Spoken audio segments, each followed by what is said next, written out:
right, I'm Chris Avina with American Outdoor News. I'm here with my friend Zack from Whitstone Habitat. Zack, thanks so much for coming on and talking to us today. I appreciate you having me, Chris. I had a fun time with you at Poma, putzing around, shooting lots of other people's ammo, and talking about hunting and angling and cooking. So I'm excited to get into this. And eating some scorpions. That's right. Yeah, I think I can still taste it. It tastes like I've been chewing on a shrimp tail for the past 2 weeks. I took my son to the movies the other day, and eating the popcorn, it kind of brought back bad memories. The same crunchiness, yep. The kernel stuck in your teeth feels like a scorpion shell. I got you. Yeah, it was like burnt popcorn. It was terrible. Now, Whitstone Habitat, you started this a number of years ago. Tell me a little bit about how you got started and what's the passion project behind it? So I started Whitstone Habitat 6 years ago now. I went to school. Let's start at the beginning. I went to school for wildlife and fisheries management at West Virginia University. And while I was going to school there, I had the opportunity. I did an internship with the West Virginia Division of Natural Resources. And I was working on a wildlife management area. I think it was like 17,000 acres, southern West Virginia.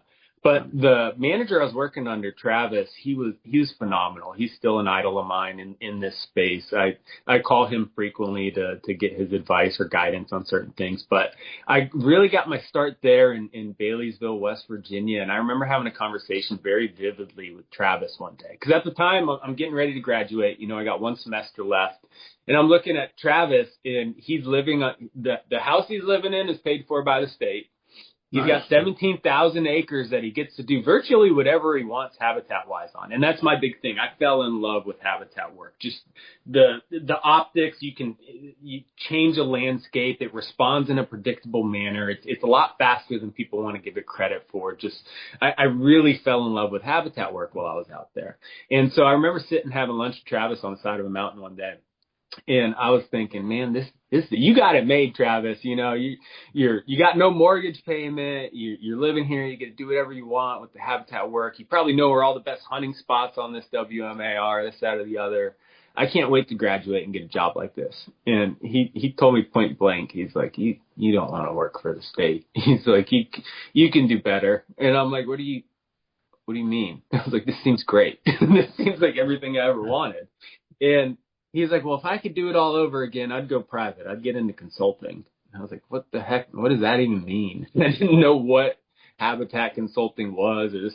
And I got back and I started asking some questions and looking into it. And, you know, I didn't make the move right then. I still spent 5 years working seasonal jobs in the wildlife field, bouncing all over the country. I worked for the Forest Service, worked in the private sector, bounced all around. That's kind of par for the course when you get a wildlife degree. Unless you get a master's or a doctorate, you kind of have to bounce around and get your experience before you get placed.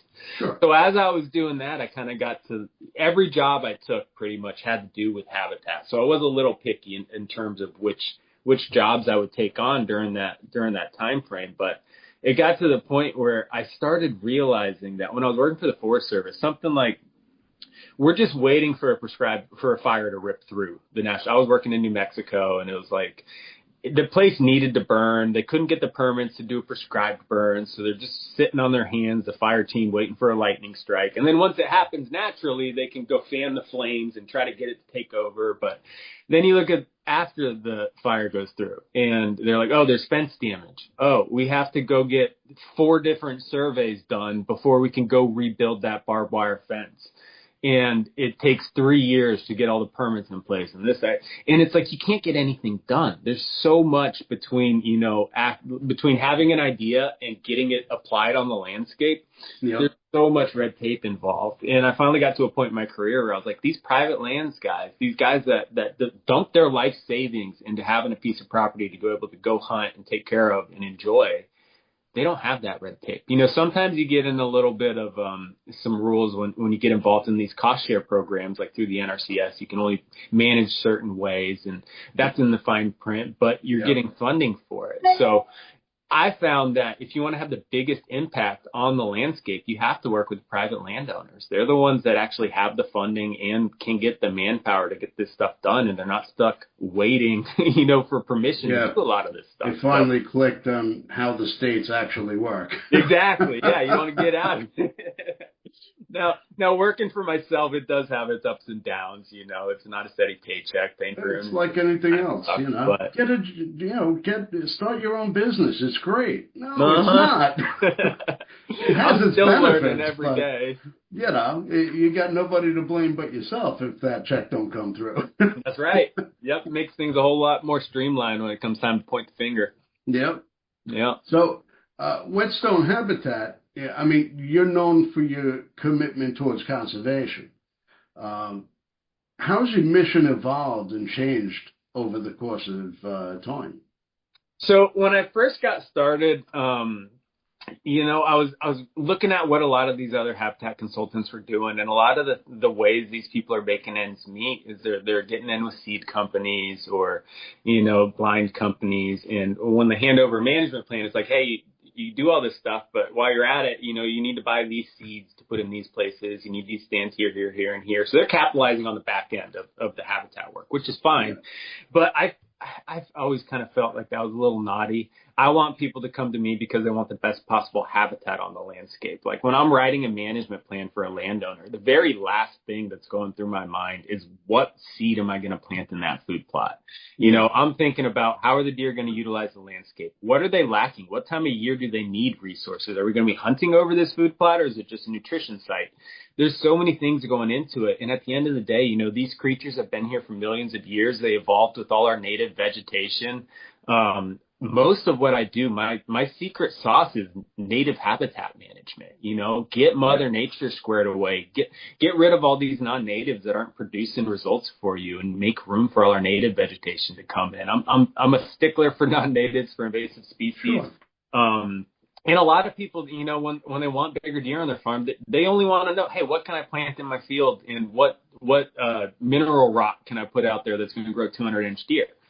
I hate to break it to you, but it doesn't always work that way. You get that habitat squared away, and all those food plots and supplements, they become exactly that. They're supplemental resources for your deer herd. So I'd say a big change for me has been kind of realizing that you can get dang near perfect deer habitat without a food plot in sight. I had one location I was working on. It was when I first started Whitstone Habitat, I was working a second job on a 2,000 acre nonprofit, like membership based hiking trails and stuff. I was natural areas assistant for the natural areas manager. And it was incredible to me going around and doing all that habitat work. And we didn't have any food plots out there. We didn't have any corn or soybeans around. We just did prescribed fire. We didn't even thin the woodlots as much as I wanted to. I don't think they ever did a timber harvest on that 2,000 acres, and I think they could. I think they should. But regardless, I still saw 160, 170-inch deer run around every year I was out there. And it's just because we took the time to get rid of those non-natives. And those deer are being harassed every single day from hikers going through. And they're still growing that big. Yeah. So it leads credence to the fact that, all these supplemental things to get these deer bigger. I see water supplements now. You pour something in your water to make it taste better for deer, to make them grow bigger or something. I don't know. But at the end of the day, yeah, exactly. At the end of the day, though, you get everything squared away habitat wise. You build it, they will come. So that's kind of been my philosophy. What are the most critical steps that a landowner or an outdoorsman can take to support the wildlife habitat, to enhance their land? The first thing you need is a goal. You need to have a goal in mind. So if, let's say we're talking about, it's a deer hunting property. You have deer camp there every year. You want to improve the deer herd. The very first step would be figuring out, where that lowest hole in the bucket is. Whenever you describe managing for wildlife, people often describe everything they need you can fit inside of a bucket. But there's going to be holes in that bucket. One of them might be water resources. One of them might be food resources in the summer. One of them might be bedding cover. Whatever that lowest hole is going to be what's limiting your resources limiting that deer herd from reaching its full potential. So figuring out what the biggest problem is, where that lowest hole in the bucket is, in addressing that. Oftentimes I show up on a property and it might be the deer herd's just too big. You might have too many deer on your property. I see a browse line. I'm seeing the understories eating out of house and home. You know, the first step, especially when managing for deer, more so than other species, is if you're in an overpopulated area, the best thing you can do, I can tell you all the habitat advice in the world. I could tell you all the food plots you can plot. But if you're not taking that herd management seriously and reducing that number down to a reasonable size, they're going to eat themselves out of house and home. You're just going to have more and more deer that aren't fit. You don't want to be at carrying capacity. You want to be below carrying capacity so there's a surplus of resources around. Yeah. So I'd say the first step would be, you know, kind of diagnosing what that lowest, whether it's a nutritional gap or water resources, figuring out what the missing piece on your farm is and addressing that. Oftentimes, you know, I go to a lot of farms and it's early successional cover. People like neat and tidy. They keep all the trails mowed. They keep all the open grounds mowed. Once it gets too weedy and messy, they kind of clean it up just for aesthetics. That's all your habitat you're getting rid of, you know? So just kind of figuring out what that lowest thing is and starting from there. If it's a water resource, figure out how to get either a pond put in or get a drinker put in. If it is food related, you know, if you don't have enough food on the landscape and you have way too many deer, you can put more food out there, but you probably still won't have enough food on the ground. They're going to eat out of house and home. So until you address that herd size, you're not going to make the leaps and bounds necessary. Yeah, as long as you have a constant food source on your property year round, you'll always have deer there. Yep. How do you get the trophy deer on your property? You got to cultivate that as well. Yeah, and the thing about deer, what I really love as a wildlife biologist, like I love deer hunting. They're a cool animal. They have their own quirks and they're difficult to hunt. They have their own reasons to love them. But what I love about managing for whitetail is you hear this term thrown around all the time, an edge species. They call deer an edge species. Now what that means is a white-tailed deer gravitate towards areas where two or more different habitat types come together, creating an edge. Now, why do I like this? I like this because when I'm managing a property for deer, say I got 200 acres and I'm managing it for deer, what I'm trying to do is figure out how many edges can I fit into that habitat. So in other words, how many different types of habitat can I create in a manner that makes sense to increase the amount of edge availability on there? So by managing for whitetail, you know, I might put a focus on, we need some more young forest. So let's do a small clear cut over here. We need to thin this area. We'll do a crop tree release so you get more acorns over here. We're going to burn this site to reset it. We're going to do a riparian restoration zone along the creek. So we're going to get a lot of shrubs planted in there and get that established. When you start building these things on top of each other and setting them up in a manner where you have good access and good hunting locations, just the fact of having all those different habitat types. Yes, I'm managing for deer, but at the end of the day, you know, some of the areas I'll leave in mature timber. You know, the flying squirrels, the woodpeckers will start pecking on those dead trees, the snags. They got a spot there.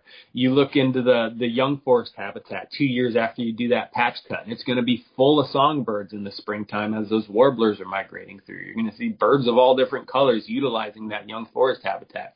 You go out into that prairie you just recently burned, and you're going to see the box turtles and the turkey poults running around in there. And, you know, every critter on that landscape that's supposed to be there is going to be able to find some real estate on your parcel that fits their personal needs. So there's a whole trickle-down effect. Yep, exactly. So you put in water, or you put in a food source, it's going to flourish with an abundance of wildlife, not just whitetail. Exactly, and that's why I love managing for whitetail. Like I said, it gives me an excuse as a biologist to put habitat on the ground for non-game species that otherwise wouldn't have a good spot to be. So how do you collaborate with hunters, farmers, and others to balance restoration to coincide with recreational usage? Can you repeat that question one more time? Collaborating with hunters and farmers and you know, other outdoorsmen. How do you balance, or how would a landowner balance the restoration of the property with people hunting it. with recreational usage, whether it's hunting or quadding or Okay, I hiking. Question. Yep. So that's one of the things where there's a lot of nuance in the habitat, especially the consulting world, where there's this word I kind of treat it as a naughty word, a sanctuary. A lot of people like deeming portions of their property a wildlife sanctuary. So a wildlife sanctuary in layman's terms, just for most landowners I work with, means you never go in there. You don't go in there for any reason. I don't like that. I can't tell you how many properties I've showed up on where I'm like, hey, what's back there? Oh yeah, we don't go back there. I went in there 3 years ago to help my nephew blood trail a doe. But I haven't been back there since. And so they use these areas, and their head's in the right spot. They want to give a reprieve to these wildlife, a refuge, somewhere for them to get away and escape. Yeah. My thing is deer are always going to utilize parts of the landscape that humans aren't heavily trafficking in. They're just going to gravitate to those areas so that they're not disturbed. Well, what ends up happening if you're essentially forcing these deer to utilize these areas that you're not managing, you're not actively managing those areas. Oftentimes it's like a cedar thicket that they don't want to deal with, or it's just like a bunch of like some laydowns from storm damage or whatever it might be. It's just something they just don't want to touch it. So you go start walking back in those areas and kind of, taking an inventory of what's back in this sanctuary. And you realize those deer might be walking through there, but there's no beds back there. They're not browsing on. They're not spending any time in those sanctuaries. And if they are spending time in that sanctuary, it's not good quality habitat to minimize stress and allow them to grow the antlers you want them to grow. So I'm more of the mindset where, and I promise I'll get back to your question, when I'm managing a property, I want my clients managing every ounce of their property. At the very least, get into that sanctuary area and thin it out. Get it to be thicker with stuff other than red cedar. Get some vegetation in there that those deer might actually be able to consume and utilize throughout the day while they're bedded down. You want to make those sanctuary areas every bit as productive as the non-sanctuary areas. So I don't really use the term sanctuary. You can read any of my plans. I stay away from, like I said, I treat it as a naughty word. But what I do tell people, and I have a lot of clients where they the wife might like riding the side-by-side around. That's her thing. Whenever she gets the free time, she likes to go ride the trails. A couple clients like that. That's completely okay. The one area I will say is when hunting season's around the corner, you got 1 month before archery opens up. That's when you can start shutting down some of those trails. That's when you can start staying out of certain portions of your property. But the whole rest of the year, I'm still in there killing invasive species. I'm still in there doing habitat work and treating. Those deer will bounce back. They'll come back to the area. It doesn't take them long to figure out humans aren't going in there very often. So it's all about making your own parameters.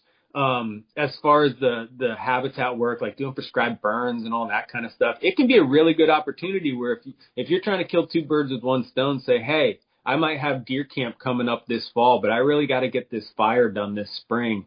All my buddies that are expecting to come shoot a doe this fall, hey, how you feel about getting out here in March and helping us with this prescribed burn, kind of earn your keep. So you can kind of utilize both sides of that equation to get work done out there.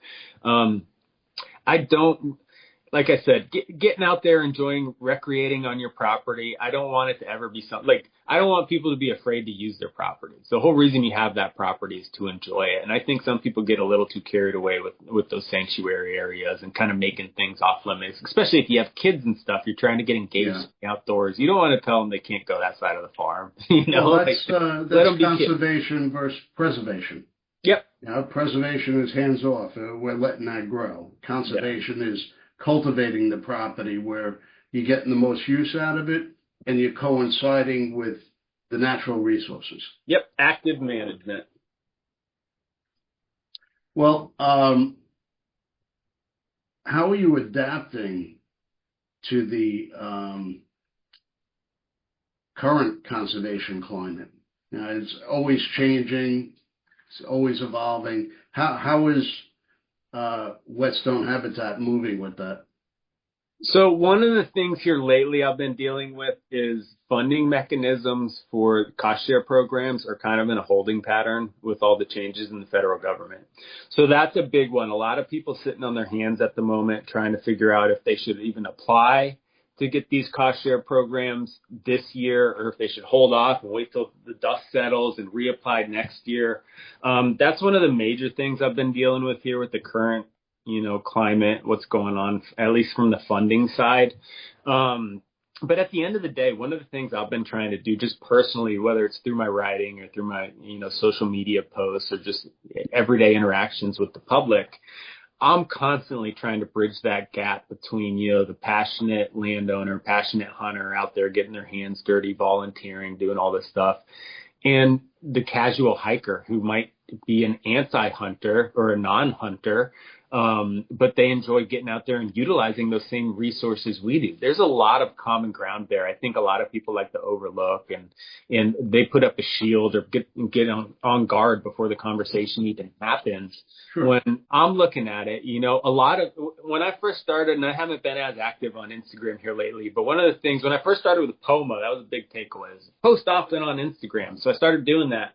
And a lot of what I was posting was just stuff I was interested on. Yeah, I was posting like, hey, here's this spring ephemeral flower that I think is really cool. Here's why it's cool. It's pretty.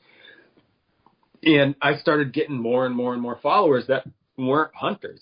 California, I was getting a lot of people from California that were just like gardeners or hikers that were just interested in stuff in the outdoors and being able to, I would lose some of them when I'd post a picture of a dead deer. But I think it just goes to show you that there's a lot of overlap, a lot of interest in the outdoors and the natural world, and being able to better equip yourself to communicate, our passions and why we do what we do. Sure.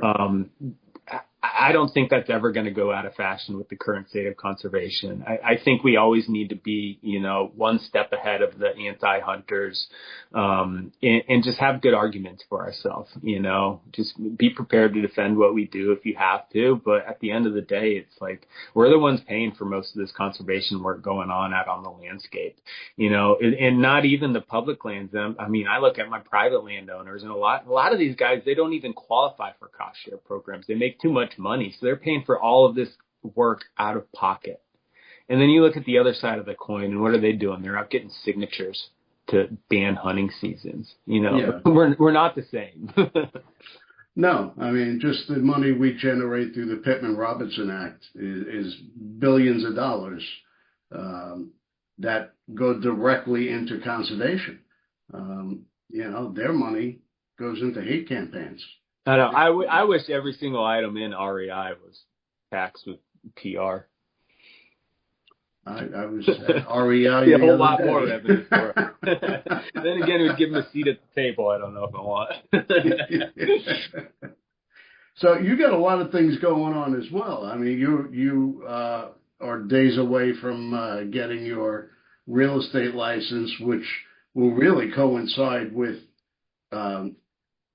the Whitstone Habitat business.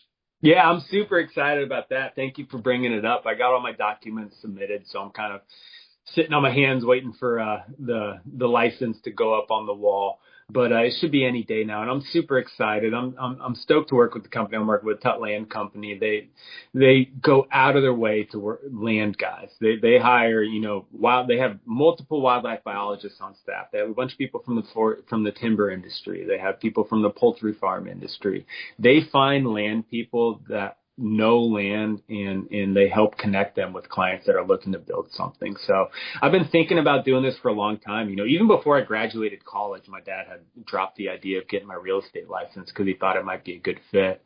I was a little too prideful for that. I'm a biologist. I'm a biologist, Dad. I'm not a salesman. I'm blah, blah, blah. But fast forward to here recently, and I realized that a lot of my clients that I'm getting recently purchased their property. So I have mostly two different types of clients. One that's had their property for a long time. They've been trying it on their own. They get to a point where they're stuck and they want to try something different. So they'll have me come give them a fresh set of eyes on their property. That's one set. The other set of people recently dumped their entire life savings into a piece of property, and they want to just make sure they're doing everything right and taking care of it.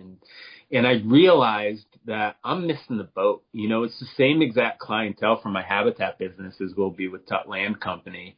And not only can I help them, you know, set up their property and find the right property, I feel like I could have helped them find a better property than the one they might have ended up with. You know, so all I do all day long is think about how people can improve their land. I look at land, I think about what's wrong with it and how do we get to where it needs to be. Yeah. So with my background, I think it fits perfectly with the whole rural real estate, recreational properties, because I'll be able to help people find that diamond in the rough that they might not have to put, you know, as much effort into getting it where they want to go. I see properties through a different lens than I think most people do, just because of my background and my current occupation. So I'm super excited to get going. It's a big venture. It's a big bite to to take off of my current load, but it's I'm stoked. Well, there's a lot of money, a lot of ways to earn income off of your hunting property. You can clear part of it for lumber. You could thin out your forest areas. You can lease some of it to a local farmer to plant or put their cows or something like that. And there's a lot of cost share programs as well. That's something a lot of people don't realize is through the USDA. I like the EQIP programs, environmental quality incentives programs. But there's a lot of funding out there where the federal government has realized that if they want to save these resources, these natural resources we have, they have to rely on our private landowners. This country is mostly private land. And so they have a lot of good incentives out there. We're like, hey, if you manage this property this way, if you manage these acres this way, we have this much funding availability. Or maybe this area is lacking in, you know, oak savannas. It used to have oak savannas to this region. So we're going to have funding availability for you to, and it might not pay for the entire project, but it's going to cover a good portion of that project. They're going to have contractors list for people that you might need to get that project done. But they want to incentivize landowners for taking care of their properties. So there's a lot of good opportunities out there. And then something I've been paying attention to is there's a lot of flipping of properties going on here recently where someone will buy a parcel, spend, you know, a year or two turning it. They might do a timber harvest. They'll get some food plots in place. They'll get some blinds out there and do kind of that turnkey hunting property. I think there's a ton of margin there for profits. And I've had a couple clients in the past bring up doing something like that with me, but I hadn't had my real estate license, and it was kind of hard to figure out how to make that financially worthwhile for me. But now that window is wide open, and I'll be excited to get started on some projects like that as well. Is there a acreage requirement to participate in some of those programs? I believe I'm not the best one to talk to. Most of my clients have at least 20 acres. I had one client that was 19 acres, but all of them qualified, were eligible. I'm not sure. I think it has more to do with how much you're putting into the project. So I know like the pollinator programs, there's a lot of money involved with the pollinator program. It's pretty expensive to get the seeds that they're looking for to do that. But I think the acreage requirement might only be 1 acre. I'm pretty sure it's 1 acre and you can split it up. So if you have a half acre on one side of the driveway and a half acre on the other, you can qualify. So stuff like that. I think there are some restrictions though, like around easements and power lines. I would encourage anybody. Again, I don't work for the NRCS. So I'm kind of a liaison between landowners and the NRCS. So I always point people, their county, whatever county your property's in, is going to have a natural resource conservation services or a soil and water conservation office. Contact them. They'll be able to answer all these types of questions. And the most important thing I always tell anybody, even before I do a consult, if you're interested in these cost share programs and you already have a farm, get a farm number. Go to the NRCS office and get your farm registered through the NRCS, because that's one step of the process you can knock out right away before any of the management plan is even written. You're going to need a farm number just to qualify for any of this stuff. So that's national, NRCS? Yep, NRCS is national. And so in Tennessee, a lot of those positions are joint positions with Quail Forever and NRCS. I think they get half their salary from each or something like that. But every state's different. I know in Kentucky, a lot of times those positions are joint positions with Kentucky Fish and Wildlife and NRCS. When I was in state to state, it's different, but there should be a farm bill biologist on staff, regardless of where his funding is coming from. They kind of have the same role. Because I know there's state programs and then there's federal programs. Yep, So, yep. And you can look into both. I familiarize myself more so with the federal programs just because it helps me when I'm working across state lines. But like I just found out this morning, I was talking to a quail biologist with Quail Forever here in Tennessee, and they have their own separate funding pool for 5 of the counties in Tennessee just for quail restoration habitat. So there are some special opportunities like that where funding might be insulated from the rest of the bozos in your state. But it's definitely something to look into. I think people would be surprised at the amount of cost shares out there. And it goes both ways. I have clients that don't want the government to have anything to do with their property, which is completely understandable and reasonable. sure. But on the other side of the coin, there's a lot of people that might not be able to get some of this conservation work done unless they get a little financial assistance. So that's what these programs are for. All right. Well, where can we find out more about Whitstone Habitat, and how can somebody get in touch with you? So my website is Whitstone Habitat. That's WHETSTONE, WhitstoneHabitat.com. I do a newsletter. I try to get it out there weekly, but I've been traveling a lot lately. It's Whitstone Weekly. You can just Google Whitstone Weekly. Again, WHETSTONE. And then you'll be able to find me soon. As soon as my license is up on the wall, I'll be up on the Tut Land Company's website as well. So by all means, if anybody has any questions, you can find me on any of the social media. It's Whitstone Habitat. Reach out. I have if you got a property, there's a contact me form on my website. If you want to give me some information on your parcel, we can set up an appointment. We can do a Zoom call and kind of walk you through my process and how I do these management plans. And by all means, if you're getting ready to buy a piece of property or list your property in the state of Tennessee, please reach out. I'm eager to hit the ground running. All right. I appreciate you taking the time to speak to us today. Definitely go to the website, check it out. And if you haven't subscribed to a podcast, definitely hit that button now, subscribe, and we'll see you again next week. Appreciate you, Chris. All right, man. Thanks again.